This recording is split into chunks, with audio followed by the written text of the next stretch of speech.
Penasehat khusus Presiden Bidang Pertahanan Nasional yang juga merupakan mantan Kepala Staf TNI Angkatan Darat, Jenderal Purnawirawan Dudung Abdurrahman menyoroti adanya 9 warga sipil dalam insiden meledaknya amunisi di Garut, Jawa Barat. Dari informasi yang diterima oleh Dudung, detonator meledak ketika dimasukkan ke dalam drum sebelum disiram air laut. Dudung pun menyatakan bahwa hal yang membuatnya heran adalah detonator tersebut meledak tanpa adanya alat pemicu. Untuk meledakan detonator biasanya digunakan TNT atau peledak detonator itu harus ada alat pemicunya. Pada prinsipnya, detonator itu adalah peledak. Apabila diaktifkan harus melalui proses pengaktifan melalui aki atau baterai. Ia juga tidak bisa mengetahui secara detail dan pasti penyebab dari detonator tersebut bisa meledak. Apakah lantaran faktor panas dan juga lainnya. Maka Dudung mengaku masih heran mengapa detonator tersebut bisa meledak tanpa adanya pemicu. Oleh karena itu menurutnya harus ada investigasi lebih lanjut dari tragedi Garut 12 Mei yang lalu. Warga sipil yang menjadi korban mayoritas merupakan warga Kecamatan Pamengpek dan Kecamatan Cibalong. Sedangkan 4 korban lainnya merupakan personil TNI.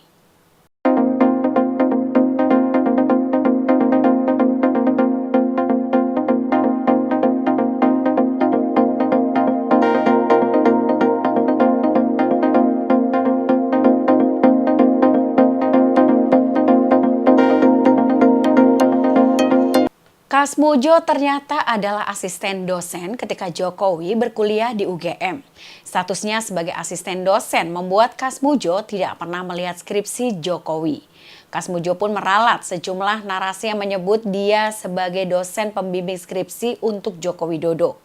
Adapun menurut Kasmujo saat itu dia berstatus sebagai dosen pembimbing akademik, sehingga dirinya tidak dapat bercerita soal ijazah Jokowi. Ia menyebut pembimbing skripsi Joko Widodo adalah Profesor Sumitro.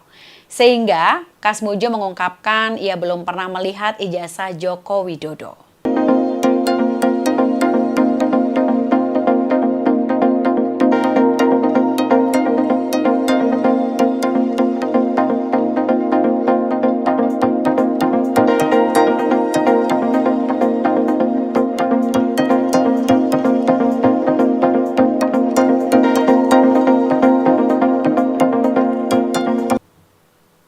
Presiden Prabowo Subianto menerima kunjungan resmi Perdana Menteri Australia Anthony Albanese di Istana Merdeka Kompleks Istana Kepresidenan Jakarta Pusat pada Kamis 15 Mei.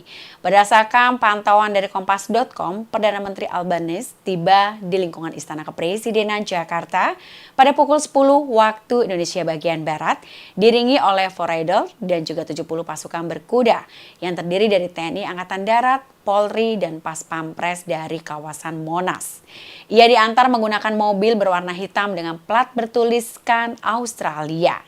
Mobil dengan bendera Australia dan Indonesia di sisi kanan kiri itu disambut oleh ratusan anak sekolah dasar dari Jakarta yang berdiri di kanan dan kiri jalan utama menuju Istana Merdeka.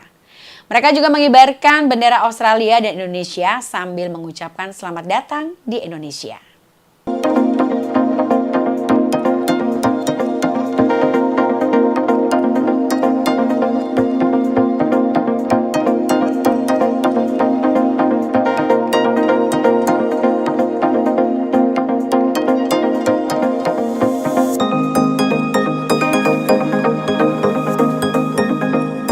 Aksi premanisme berkedok ormas dialami juga oleh pensiunan polisi yang kini menjabat sebagai Kepala Keamanan Pasar Induk Kramat Jati, Jakarta Timur.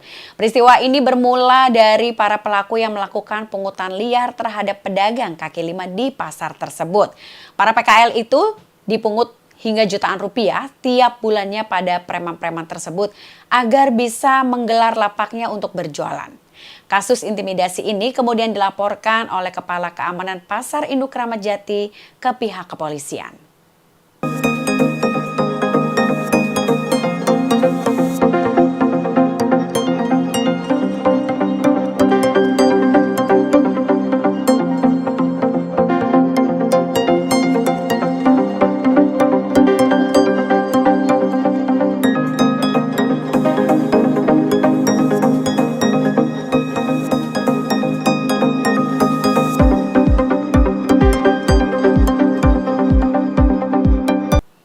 Kegaduhan terkait isu ijazah palsu ikut juga direspon oleh Ketua Dewan Pengarah Badan Riset dan Inovasi Nasional atau BRIN sekaligus Ketua Umum PDI Perjuangan Megawati Soekarnoputri. Megawati meminta agar ijazah asli segera diperlihatkan ke publik sehingga bisa mengakhiri polemik yang ada.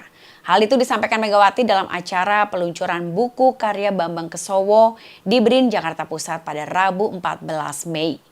Sebelum menyinggung soal ijazah, Megawati lebih dulu bercerita mengenai pengalamannya selama di BRIN. Diungkapkan olehnya bahwa lembaga tersebut memiliki lebih dari 8.000 peneliti. Megawati pun meminta agar para peneliti tersebut menjalani tes IQ dan EQ untuk memastikan kepintarannya. Adapun belakangan ini, polemik mengenai ijazah palsu terhadap Presiden ke-7 RI Joko Widodo tengah bergulir. Beberapa pihak mempertanyakan mengenai keaslian dari ijazah kelulusan Jokowi dari Fakultas Kehutanan Universitas Gadjah Mada.